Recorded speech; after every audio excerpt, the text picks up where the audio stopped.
The Mayor and City Council welcome you to the Peoria City Council meeting.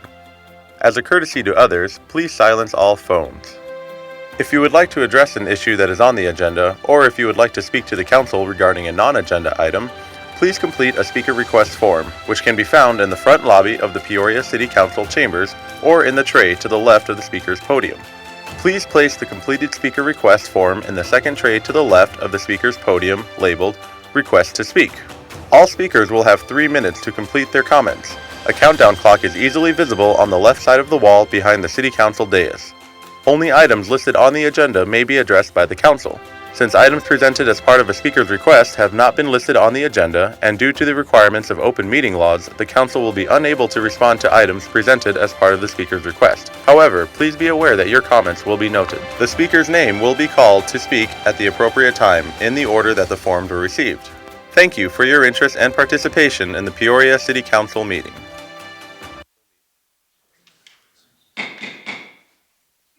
Council meeting will now come to order. Please rise for a moment of quiet reflection and the Pledge of Allegiance led by Councilmember Dunn.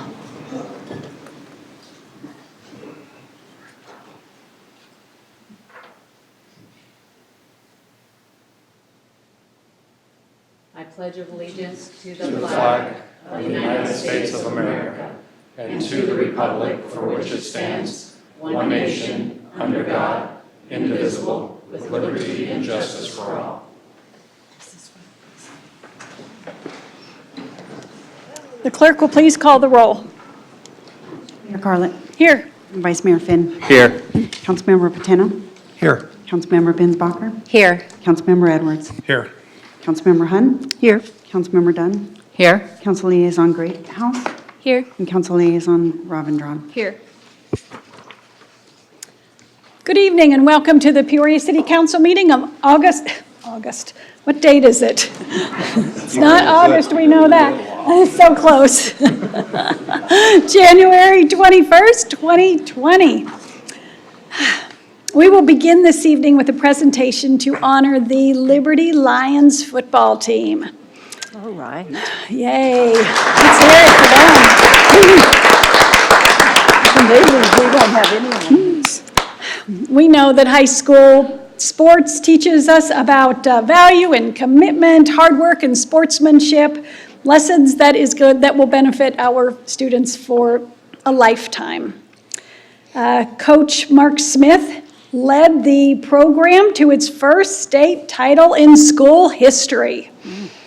While their season was met with many challenges and close games, the team lived up to their motto, "Leave no doubt," by winning the state championship game in overtime. So at this time, I would like to invite Councilmember John Edwards to join me on the chamber floor, along with Coach Smith and the entire Liberty Lions football team.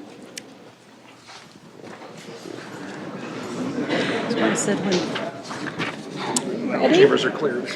And now the chamber's clear. Yeah.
The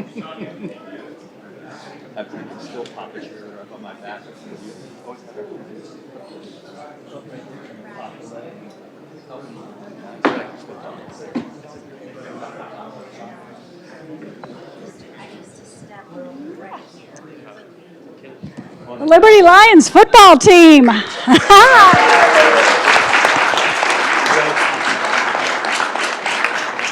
This is really an honor for us, you guys. I am going to read you a proclamation. Whereas the mayor and council of the city of Peoria recognize the 2019 Liberty High School football team for their outstanding dedication and effort in becoming the 6A state football champions. And whereas Coach Mark Smith led the program to its first state title in school history. And whereas Coach Smith and the Liberty Lions football team won 7 games that were decided by 1 score. And whereas the Liberty Lions football team lived up to their motto, "Leave no doubt," by winning the state championship in overtime. And whereas high school football and sports teaches players about commitment, teamwork, sportsmanship, and leadership, skills that prepare students for a future beyond high school. And whereas the city of Peoria and the entire community are proud of the Liberty Lions football program and their achievements on the field and in the community. Now, therefore, I, Kathy Carlett, Mayor of the city of Peoria in the state of Arizona, do hereby proclaim January 21st, 2020 as Peoria Liberty Lions State Football Champion Day. Congratulations.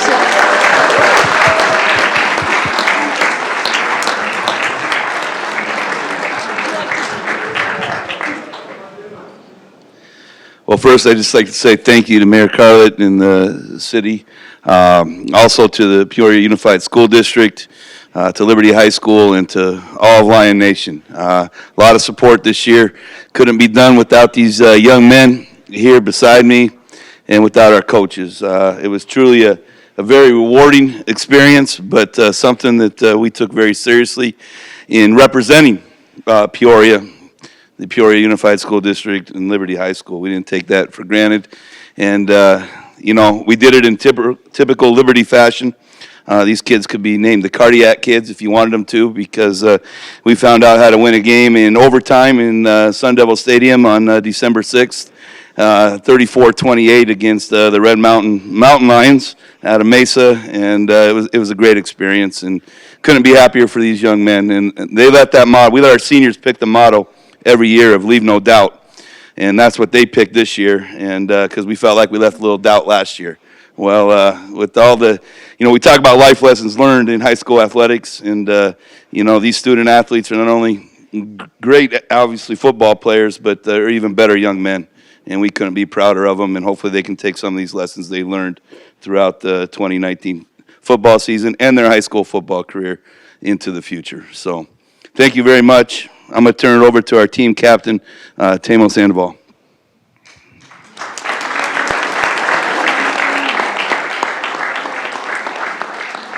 I just want to thank the community and everyone that helped us get to this point. It really did take the whole community to get us to where we were.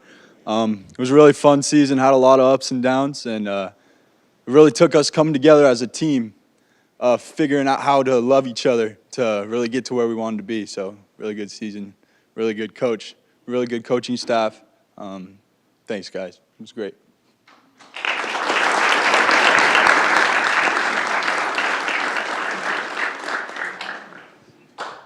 We really are so honored to have all of you here. Thank you so much. And on the behalf of the city of Peoria, this proclamation is for you and your great team. Thanks for all you do. Thanks so much.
Okay, the next presentation on our agenda is a proclamation to the movement and programs of Speak Up, Stand Up, Save a Life. Since 2009, suicides among youth has increased 81%. When students are in crisis, it's often the courage to speak up that saves lives. Today, more than 3,000, and actually I think I just heard that it was more than 3,500 students, parents, teachers, police, and government officials filled the arena at Grand Canyon University for the 4th annual conference to tackle issues involving bullying, depression, drug addiction, and other ongoing issues facing our youth, and to be inspired to speak up, stand up, and save a life. So at this time, I would like to welcome Mr. Joseph Ortiz to the floor for the reading of the proclamation. Thank you. Thank you for coming. All right. This is a proclamation from the City of Peoria. Whereas the Speak Up, Stand Up, Save a Life movement presents an ideal opportunity to help bridge the gap between young people, our local community, government, and law enforcement in a positive way. And whereas our local schools are facing preventable suicides and tragedies that may include warning signs in person or online, but bystanders or friends remain silent among threats or cries for help. Whereas our young people can be empowered to report concerning posts or comments to school representatives or law enforcement, and adults can receive training to help spread the message it is okay to care enough to speak up, stand up, and save a life. And whereas more than 3,000 Arizona students from 120 public, charter, private, and tribal schools have learned the message and created student-led impact projects in their schools and communities. Now, therefore, I, Kathy Carlett, Mayor of Peoria, Arizona, do hereby proclaim January 2020 as Speak Up, Stand Up, Save a Life Month. That is for you, sir. Would you care to comment? Sure. Okay. And I think we're going to get a picture first. We would love to hear from you, and I know you went to the conference today. Yes, actually the conference started at 9 o'clock this morning, and you're absolutely right, Mayor. By the time it was all said and done, we had over 3,500 students from 157 schools and representing 54 districts across the state of Arizona. We started collecting proclamations as early as October. I think Litchfield Park was one of the first ones, but we had proclamations from every city practically in Maricopa County. It's great that we're collecting this proclamation on the day of the conference. We ran a video of all the cities that provided proclamations, and of course the kids, as their city names showed up on the screen, they respectively cheered. And I can tell you that when the name of Peoria popped up on the screen, there was a loud cheer that came out from the audience. And so I think you guys were pretty well represented. So thank you so much. And over 4,000 by the time, like I said, you count the volunteers as well. Law enforcement, the school resource officers are so important, behavioral health specialists. And so thank you again for your support. And we've provided a video that you guys can watch at a later time that includes all the proclamations that we collected, including a picture of you holding the proclamation. We appreciate it. Thank you so much. Thank you. Thank you. Thank you for all that you do.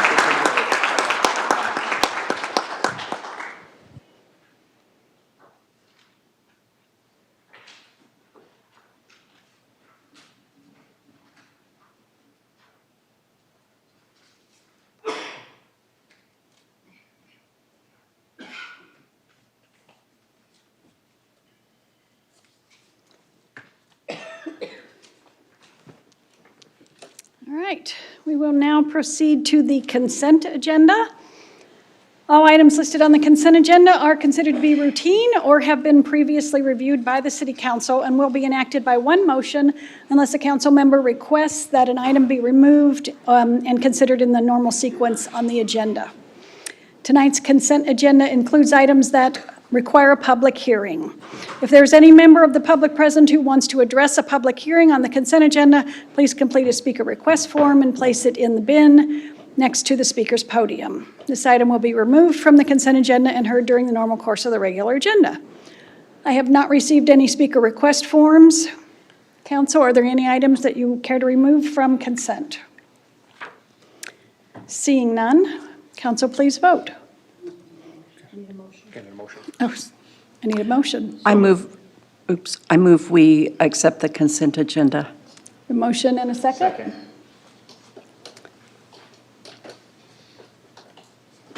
Consent agenda passes unanimously. We will now move on to new business on the regular agenda.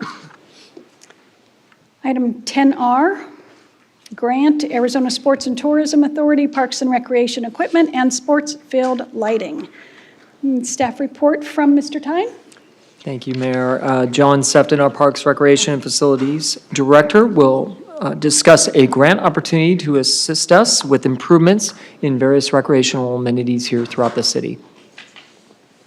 Thank you, Mr. Tyne. Good evening, Mayor and Council. Tonight I have an action item that I'm very proud to present. Chris Calcaterra and the whole recreation team have done a wonderful job aligning a number of operational projects with the Arizona Sports and Tourism Authority's biennial grant program criteria.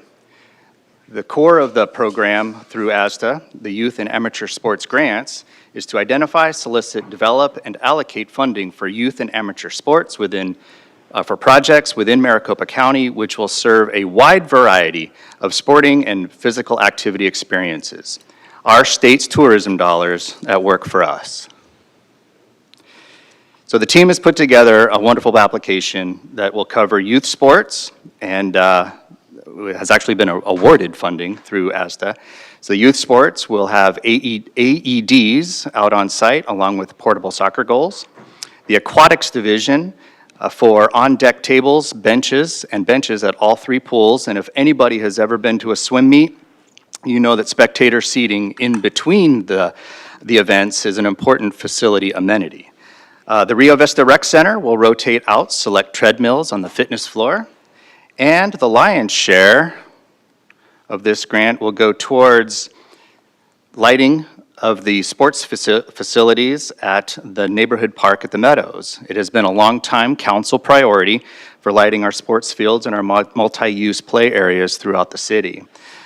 This park will receive the latest in technology LED sports lighting. Park plans are now out to bid and likely back by the end of February. Adina, Ed, and the team will be back to you for a contract authorization with that. So tonight, there's another look at the soccer fields, soccer/baseball, well lit as they will be. Item 10R is a three-part action item for your consideration, accepting the grant in the amount of $219,800, 2/3 of the project total, entering into the ASTA funding agreement, and authorizing the city budget amendments. And with that, I'll do my best to answer any questions. That is good news. Good news. Council, any questions or comments? Well, how about a motion? I'll motion. Second. We have a motion and a second. Council, please vote. Yes. Yes, all the way around. Passes unanimously. Perfect. Thank Thank you. you. Okay. We will hear a presentation for item 11 and 12 together. 11R is minor general plan amendment, Christopher Todd Communities on 83rd Avenue in Olive, and item 12 is the rezoning of that same property. Mr. Tyne? Thank you, Mayor. And Chris Hawkes, our Planning and Community Development Director, will present on those two items.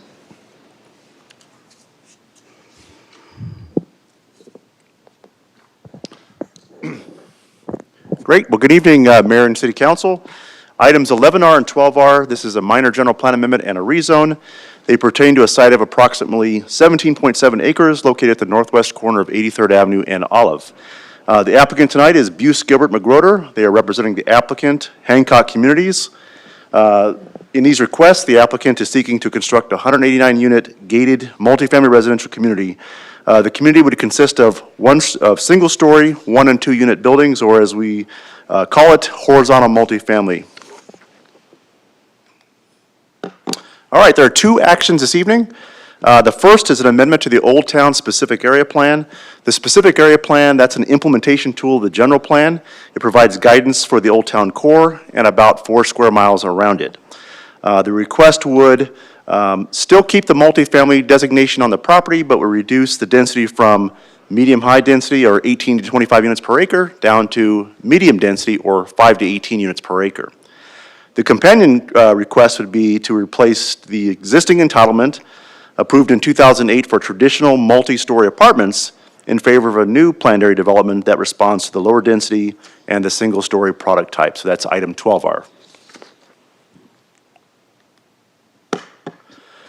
This graphic illustrates the area context. Again, the 17.7 acre site is identified in yellow on the screen. It's located at the northwest corner of Olive and 83rd, which is a signalized intersection. Both Olive and 83rd Avenue are arterial roadways. The site is positioned approximately 1/4 mile north of Pioneer Park and about a half mile south rather of City Hall and Old Town along the 83rd Avenue bus route. This is an infill site. It's irregular in shape, and it's adjacent to an existing diamond shamrock. In terms of area context, to the west is Cedar Brook. This is a single-family community. It's entirely consists of 1-story dwelling units.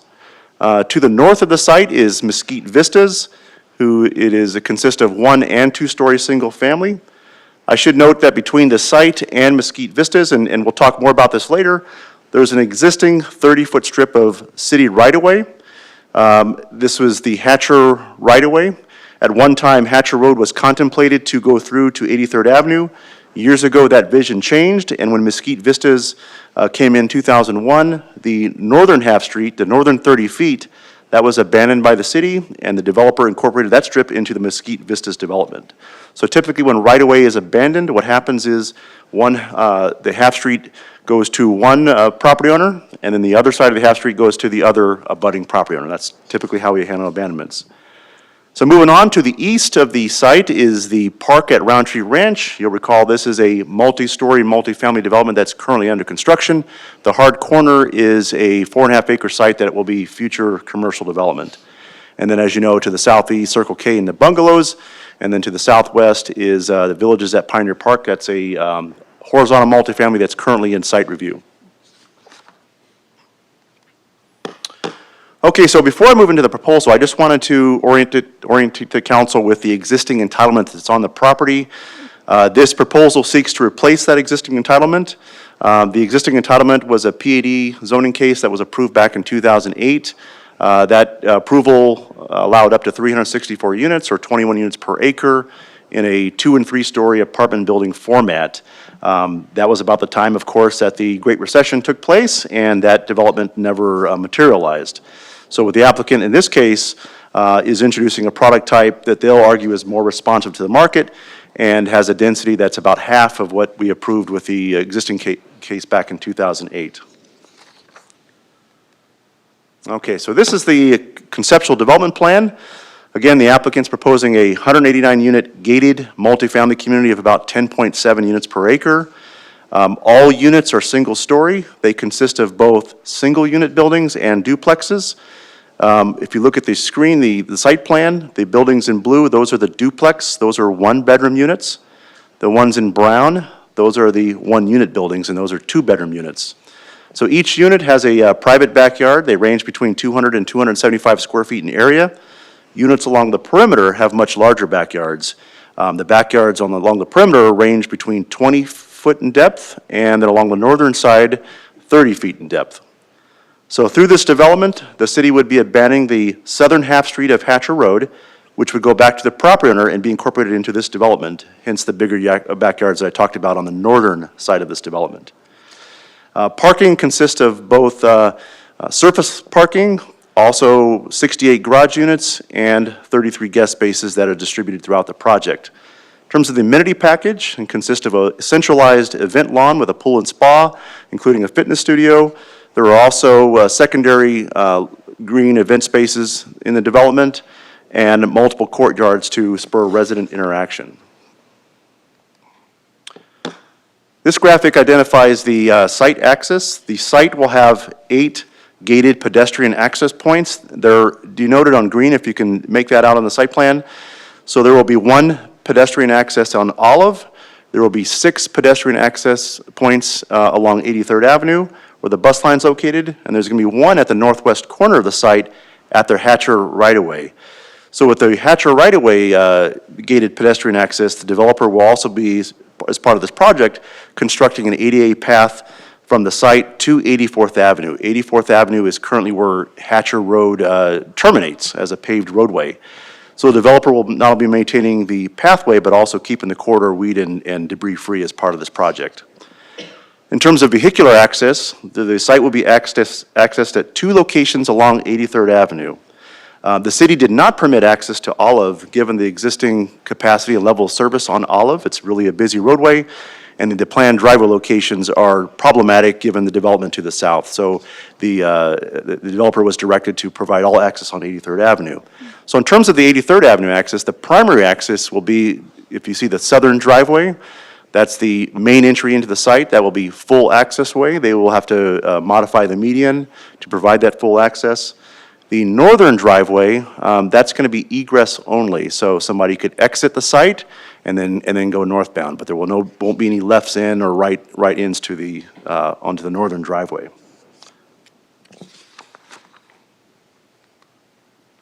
Okay, let's talk briefly about the Hatcher Road, the southern half street.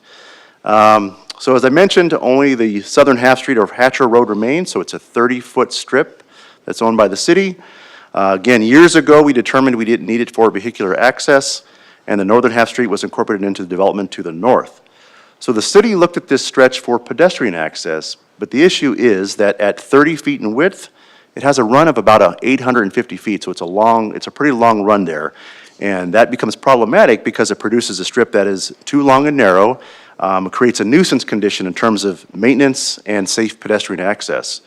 Our minimum standard for reference for safe pedestrian corridor is 50 feet, and only when it's incorporated with pedestrian scale lighting and so forth. So 30 feet's a very narrow strip and a very long run, and so therefore we worked with the applicant to incorporate it into this development. So by incorporating the strip into the development, we believe it resolves a number of concerns and provides some benefits. So any potential nuisance activities are abated. This strip would simply be a backyard space for the northern units, a 30-foot backyard. Also, the developer will be providing gated access to his residents, as we mentioned, through the Hatcher right-of-way and extending the pathway to 84th Avenue.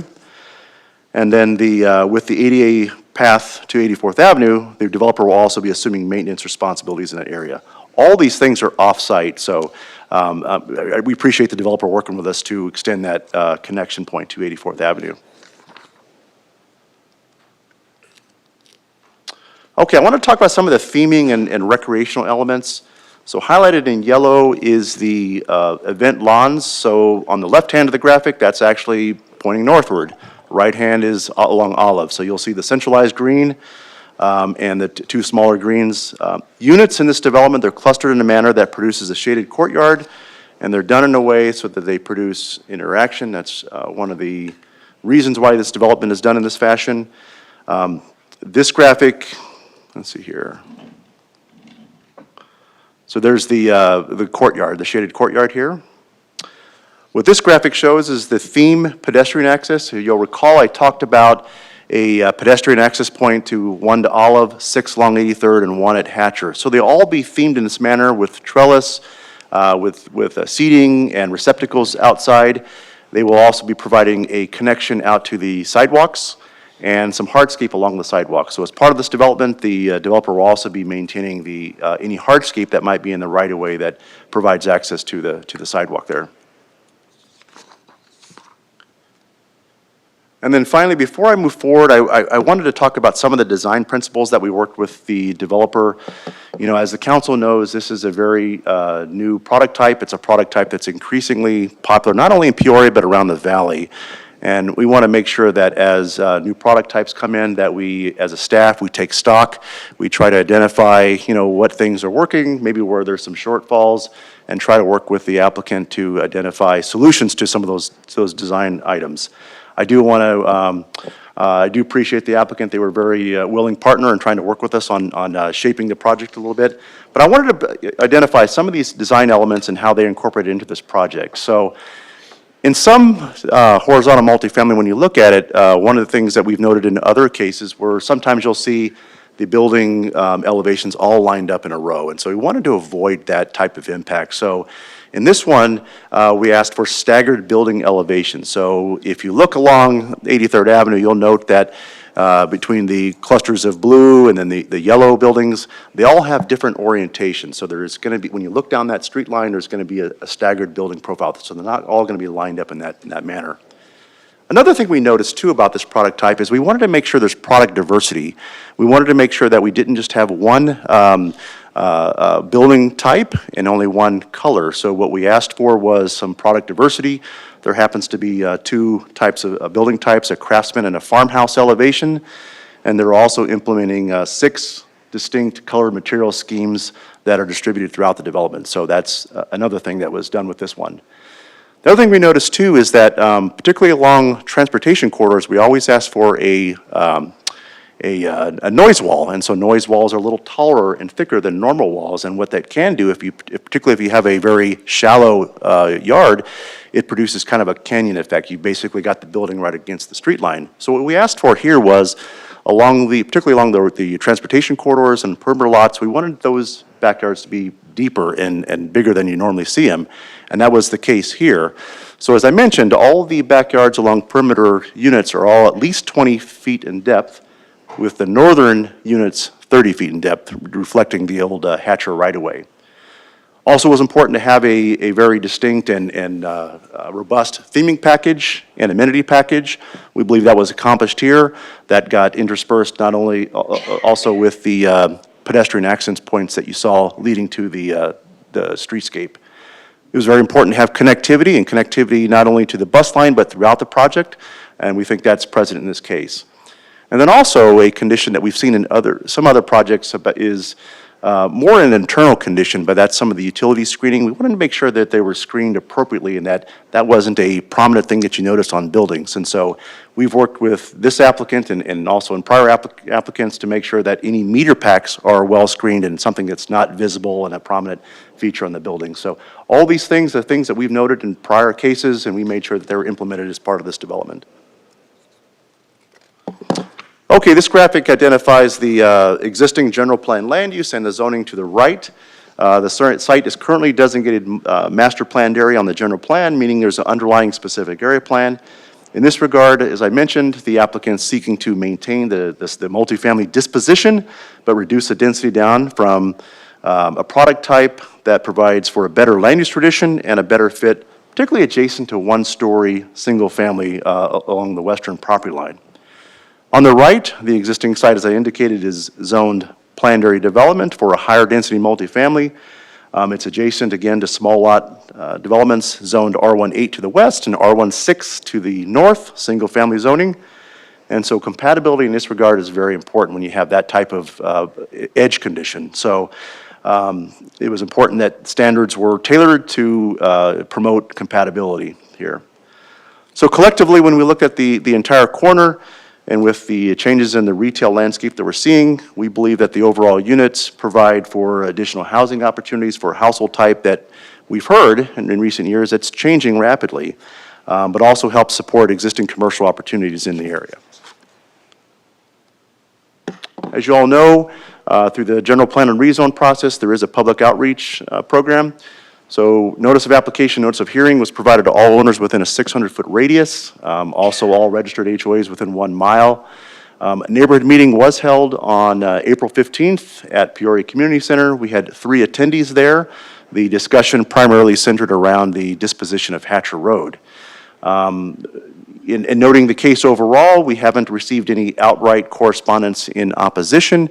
After the Planning and Zoning Commission, we did receive some correspondence about retaining Hatcher Road for connectivity, although tonight we passed out a letter from that same respondent, and that respondent has withdrawn their letter. They weren't opposed to the project, but they'd asked for connectivity, and now that they understand the condition, he's opted to remove it.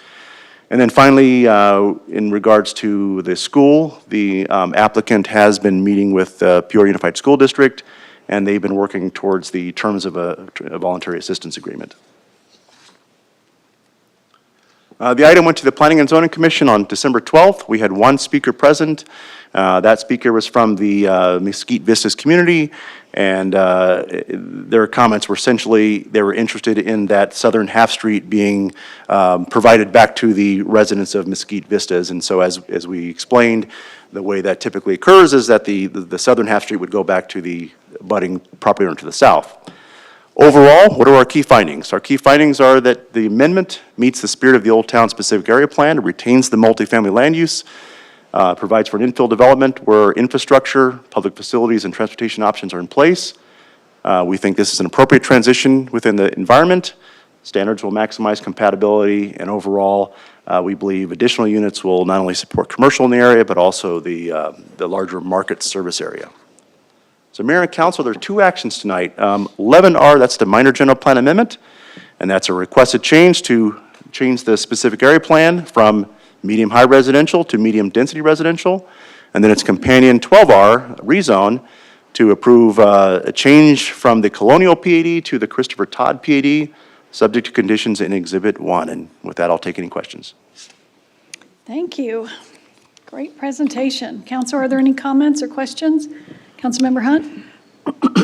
Thank you, Chris. That was a great presentation, and thanks to you and your department for, I know you've done so much work on this, and I love this project. I love everything about it, and I know I've met with you and the applicant several times, and they've just really come up with some quality, a quality product here. So unless somebody else has something, I'll go ahead and make a motion. Please. Okay, I move that we accept Resolution 2020-06. All right. We have a motion. We have a second? Second. All right, Council, please vote on item 11R. And I will go ahead, oh, sorry. And that passes unanimously. I will go ahead and also move to approve ordinance 2020-01. Okay, item 12R, is there a second? Second. All right, please vote. And it passes unanimously. Thank you very much.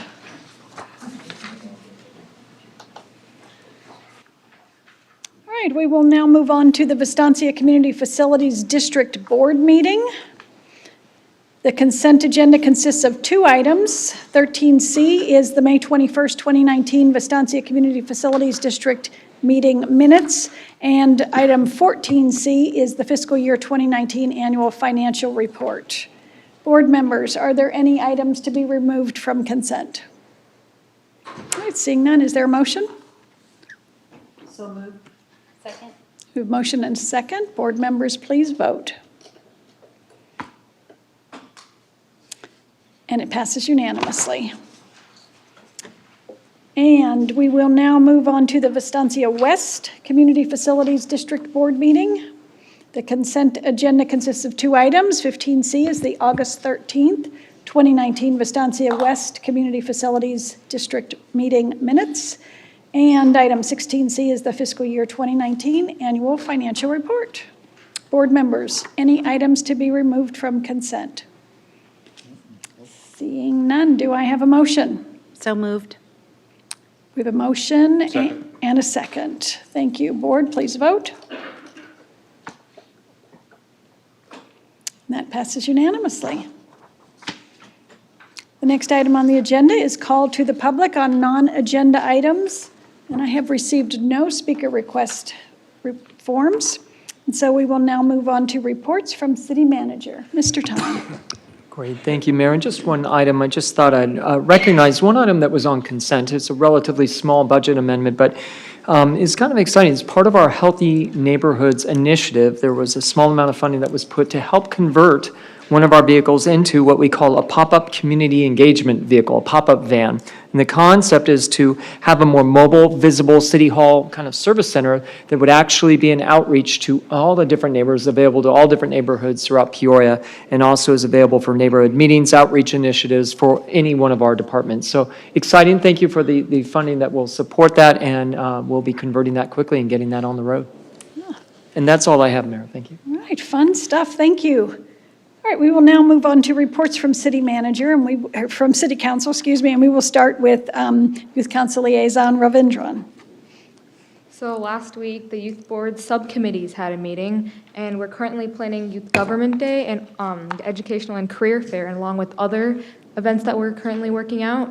And we also welcomed a new member at our meeting, and so we got to team bond with her a little bit. And we also had the privilege of judging the constitutional contest, which was really amazing to see because some of those kids are so talented. Their artwork was probably better than I could do, and so that was really cool. Yeah, great. Thank you. Councilmember Dunn.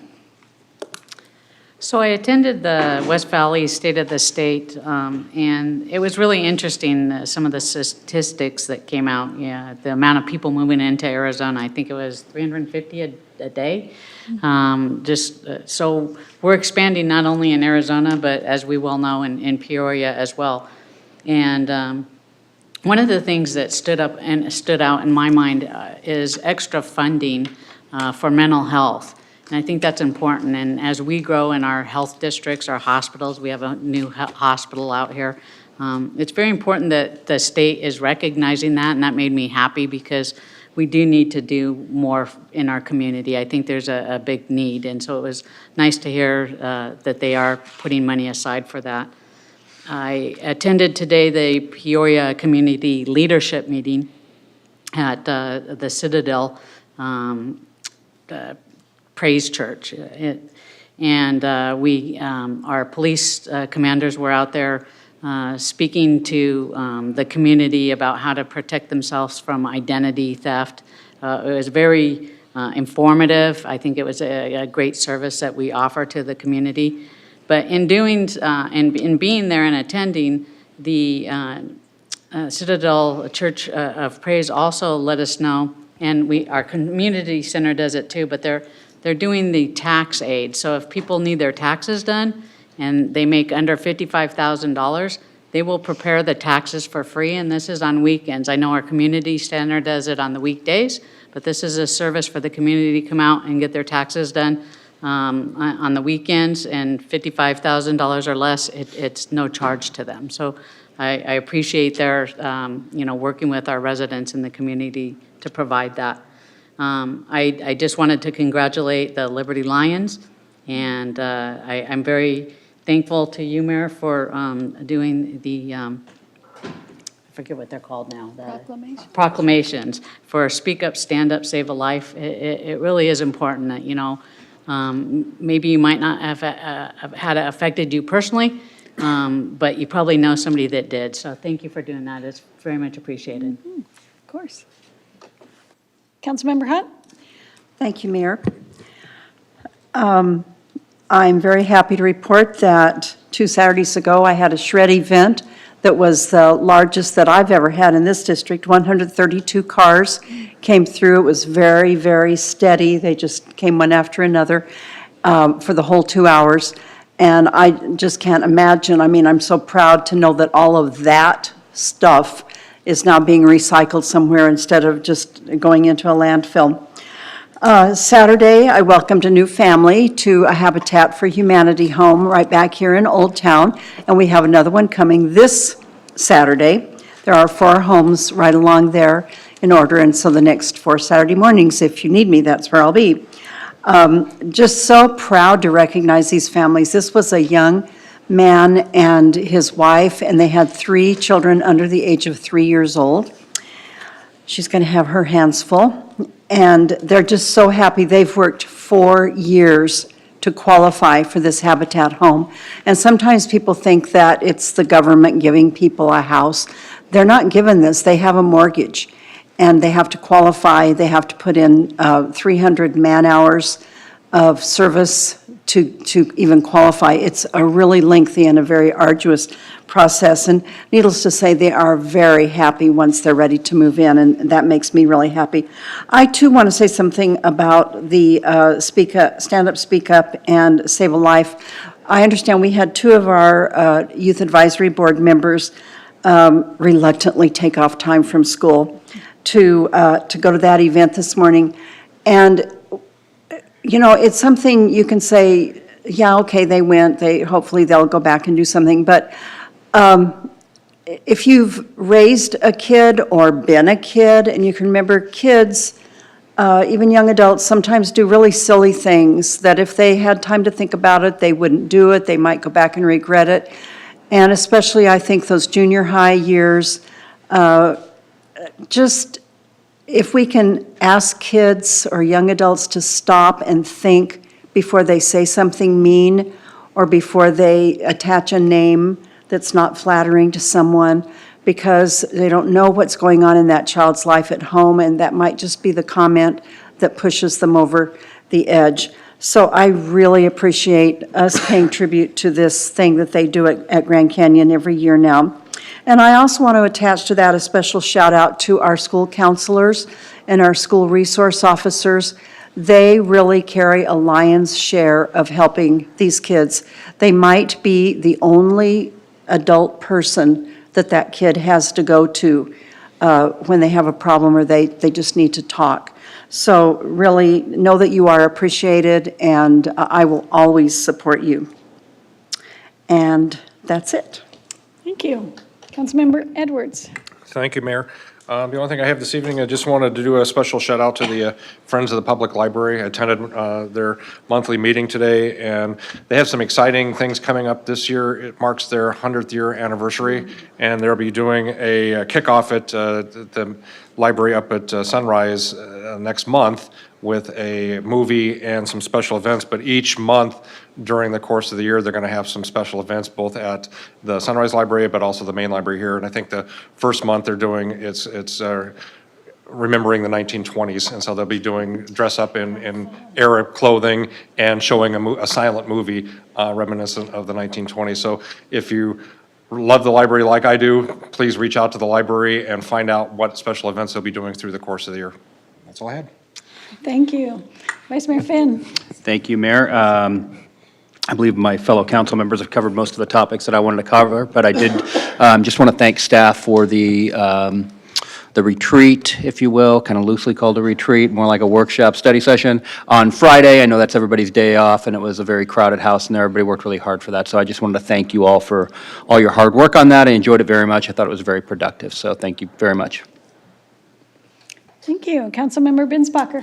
Thank you, Mayor. I echo all of the remarks, and yes, thank you, staff, for a very productive Friday. Thank you for your time. I want to congratulate Liberty Lions on that amazing state championship.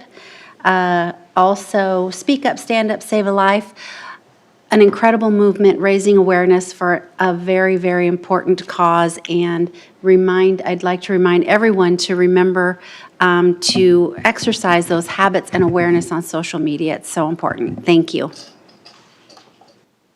Councilmember Patena. Thank you, Mayor. On Friday, January 10th, I attended the Chamber of Commerce Charity Golf Tournament. Portion of the proceeds went to our first responders. If any of you are golfers and haven't played Quintero, it's an absolutely breathtaking course. Every hole is a signature hole. I normally tell you what place we came in, but I'm going to spare you that today. You can make your own assumptions, but our team came in ahead of the team that came in second.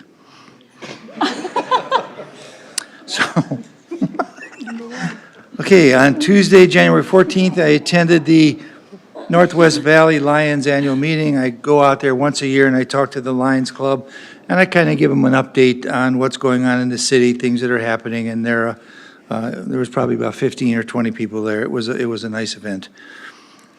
And on Thursday, January 16th, we had the Westbrook Village Posse ceremony where they swear in new members. Chief Miller was nice enough to attend and do the swearing in. They swore in 2 sergeants, 2 lieutenants, and 1 commander. Chief gave a nice speech ahead of time and told them about the safety of the city of Peoria as well as Westbrook Village. His wife was there, and so he considered that a date. My wife was there, so we double dated. Congratulations to the Liberty Lions, West Valley. I'm glad that they brought that championship trophy to the West Valley. Always happy to beat an East Valley team. Speak Up, Stand Up, Save a Life, addressing mental health. I read the other day, about 3 weeks ago, where an 11-year-old boy committed suicide. You know, it's sad when anybody commits suicide, but 11-year-old is particularly sad. So glad they brought that up, and then it's becoming more aware in our schools. So that's all I have, Mayor. All right, thank you. Youth Council Liaison Greathouse. As Ritika already mentioned, the Youth Advisory Board judged the constitutional artwork contest, and we got to see the artwork of kids from kindergarten through 4th grade. And it was so amazing to see the talent and creativity these kids have at such a young age. It's really remarkable that we got to judge it as well and get to experience that. Also, the Youth Advisory Board planned a service project at St. Mary's Food Bank. We're going to be going there at the beginning of February, and it'll be a great opportunity for the board to give back and bond as a board as well.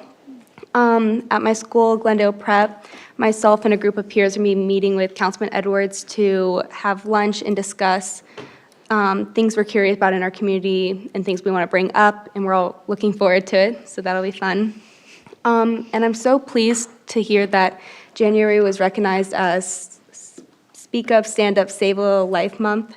The Youth Board has been working a lot on mental health, and so it's great that we're going to be able to do more in January as well. And that's it. Thank you. Great. All right, well, thanks to everyone, and with that, we are adjourned.